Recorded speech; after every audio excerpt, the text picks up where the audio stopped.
मस्त गरमागरम थंडीमध्ये या पद्धतीचे कढी गोळे नक्कीच बनवा. हा काय अप्रतिम याची टेस्ट लागते विचारूच नका. पाहताच क्षणी तोंडाला पाणी येतं. याच्यासोबत तुम्हाला चपाती वगैरे बनवायची काहीच गरज नाही. डायरेक्ट चमचा घ्यायचा आणि चमच्याने मस्त आपण जसे शिंगुळे, जसं की मुटके खातो ना, त्या पद्धतीने हे कढी गोळे खायचे. एक नंबर लागतात. पारंपरिक रेसिपी आहे, झटपट बनवून तयार होते. नमस्कार मंडळी, मी वर्षा येवले. माझ्या चॅनलवर तुमचं खूप मनापासून स्वागत करते. चला मग उशीर न करता आजच्या या रेसिपीला सुरू करूया. इथं मी 5-6 हिरव्या मिरच्या घेतलेल्या आहेत. तसंच इथं मी 2-4 लसणाच्या पाकळ्या देखील घेतलेल्या आहेत. यांना मी उकळामध्ये छान ठेचून घेतलं. तुम्ही पाहू शकता मस्त बारीकसर. तसंच आता इथं मी घेतलेलं आहे मिक्सरचं भांडं आणि इथंही हरभरा डाळ रात्रभर भिजवून घेतलेली आहे. भिजलेली हरभरा डाळ मिक्सरच्या भांड्यामध्ये घालून घ्यायची.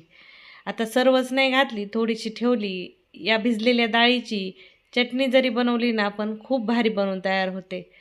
तर इथं मी 5-6 लसणाच्या पाकळ्या, 2-3 हिरव्या मिरच्या मिक्सरच्या भांड्यामध्ये घालून घेतल्या. सोबतच थोडीशी कोथिंबीर देखील घातली आणि सोबत चिमूटभर जिरे, चिमूटभर ओवा घालून घेतला. आता यांना मिक्सरमध्ये छान फिरून घेतलं. म्हणजे एकदम फाईन डाळ मिक्सरमध्ये फिरवायची नाही आहे, थोडीशी आबडधोबड ठेवायची. तर आता इथं ही डाळ म्हणजे मिक्सरमध्ये फिरवलेली ताटामध्ये काढून घ्यायची.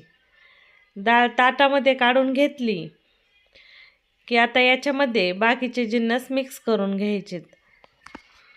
ज्याच्यामध्ये 2 चमचे बेसन पीठ घालून घेतलं.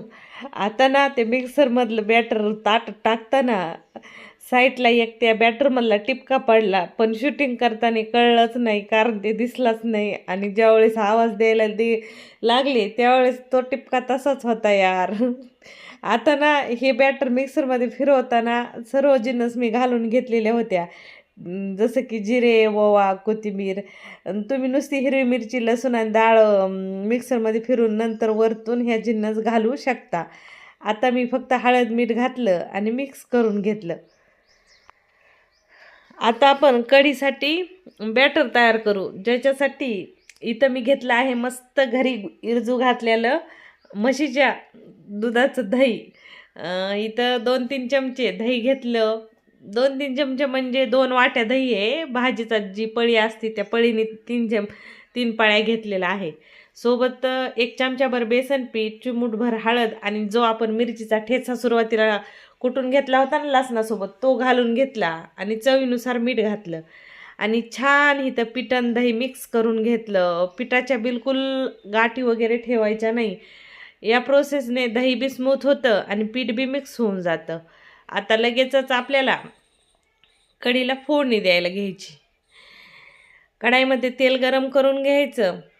तेल गरम झालं की लगेचच याच्यामध्ये चिमूटभर मोहरी, चिमूटभर जिरे, तसंच 5-6 लसणाच्या पाकळ्या बारीक कट करून ठेवलेल्या लसणाच्या पाकळ्या घालून घेतल्या. सोबतच लसूण म्हणजे लसणाचा कलर चेंज झाला की कढीपत्ता आणि कोथिंबीर घालून घेतली. सोबतच मी इथं जे आपण दह्याचं बॅटर बनवून घेतलेलं ते घातलं आणि पाणी घातलं.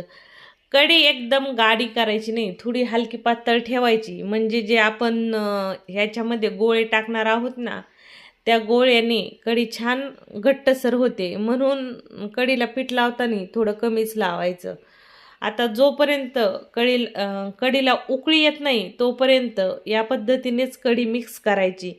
नाहीतर कढी लगेच फुटते, म्हणजे कढीमधलं ताक दही फुटतं. जोपर्यंत कढीला उकळी येत नाही तोपर्यंत या पद्धतीनेच कढी हलवत राहायची. म्हणजे चमच्याने छान घोळत राहायचे, वरती खालती कढी करत राहायचे. एकदा का कढी उकळली की लगेच आपण ह्याच्यात गोळे सोडणार आहोत. आता ही गोळ्याची कढी खायला ना खूप भारी लागते, एक नंबर. तुम्ही कधी गोळ्याची कढी बनवली नसेल तर नक्की ट्राय करा. बऱ्याचदा आपण भज्याची कढी वगैरे बनवतो, पण या पद्धतीने गोळ्याची कढी देखील खायला खूप भारी लागते. कोकणात फेमस रेसिपी आहे आणि माझ्या घरीही माझी आजी बनवते. कारण असल्या खुटूरुटू पारंपरिक रेसिपी बनवायला माझ्या आजीला खूप आवडतं आणि तिचीच बघून मीही शिकलेले आहे. आता बनवायची थोडीफार पद्धत वेगळी येऊ शकते बरं का. कारण आपल्या आपल्या एरियावाईज थोडीफार वेगळ्या पद्धतीने हे गोळे बनवले जातात. आता आमच्याकडे जसे बनवतात तसे मी तुम्हाला सांगितले आहेत. तर कढी उकळली आहे, तुम्ही पाहू शकता छान कढीला उकळी फुटलेली आहे. ह्याच पद्धतीने आपल्याला कढी उकळून घ्यायची होती. तर आता आपण याच्यामध्ये गोळे सोडून घेऊ. आता गोळे मी डायरेक्ट कढीमध्ये सोडणार आहे. नाहीतर बऱ्याचदा काय होतं, बॅटर थोडं हलकं जाडसर करून गोळे अगोदर पूर्ण बनवून घेतले जातात आणि नंतर कढीमध्ये सोडले जातात. आता मी जसे आपण भजे तळतो का त्या पद्धतीने याच्यामध्ये वडे सोडणार आहे. तर हातामध्ये थोडं थोडं बॅटर घेतलं आणि जसे आपण भजे सोडतो ना त्या पद्धतीने इथं हे गोळे सोडले. हलकंसं दाटसर बॅटर बनवलेलं आहे मी, एकदम सुक्क नाही. या पद्धतीचे गोळे कढीत टाकले ना तर मस्त छान असे गोळे स्मूथ तयार होतात. म्हणजे लई जाडसर नाही आणि लई पातळही नाही, मस्त शिजून तयार होतात.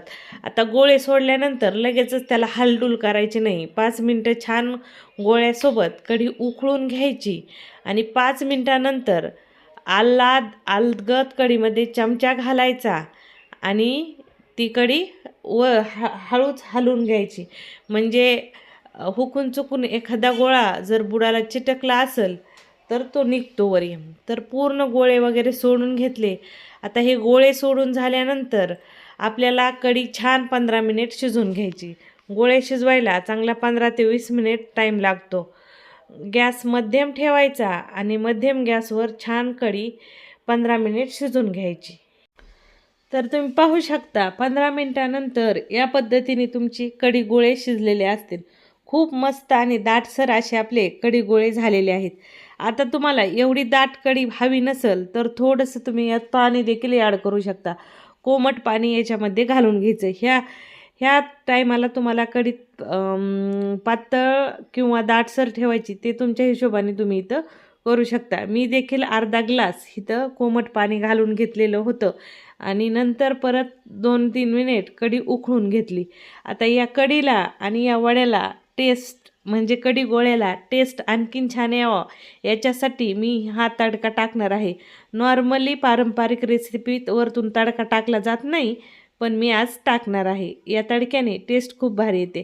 तर मी इथं वडे चेक केलते, म्हणजे गोळे चेक केलते. मस्त असे छान आपले वडे इथं गोळे इथं शिजलेले आहेत.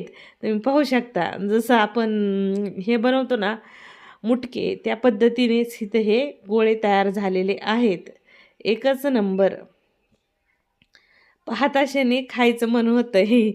तर मी तो गोळा काढून घेतला प्लेटीत आणि खाऊन घेतलेला होता. कंट्रोल होणं शक्यच नव्हतं. मस्त दिसत होते. तर नंतर मी लगेच इथं तडका बनवायला घेतला. पॅनमध्ये तेल गरम करून जिरे, लसूण, कढीपत्ता, लाल मिरची आणि आपली ती शिमला मिरची असते, शिमला मिरची चालू आहे काश्मीरी लाल मिरची सुकलेली घालून तडका तयार केला आणि वरतून घालून घेतला. तुम्ही पाहू शकता मस्त छान असे आपले कढी गोळे तयार झाले आहेत. जर तुमच्या घरी कुणाला असे कढीतले गोळे आवडत नसतील, नुसती कढी भात आवडत असेल किंवा भाकरी कढी आवडत असेल चपाती कढी, तर तशीही तुम्ही भाकरीसोबत चपातीसोबत भातासोबत कढी देऊ शकता. पण डायरेक्ट असे कढी गोळे खाण्यात काहीतरी वेगळीच मजा आहे. नक्की ट्राय करा. रेसिपी आवडली तर लाईक शेअर तर कराच. चॅनलवर फर्स्ट टाईम असाल तर सबस्क्राईब करूनही जा. परत भेटू अशा नवीन रेसिपीसोबत. तोपर्यंत बाय बाय.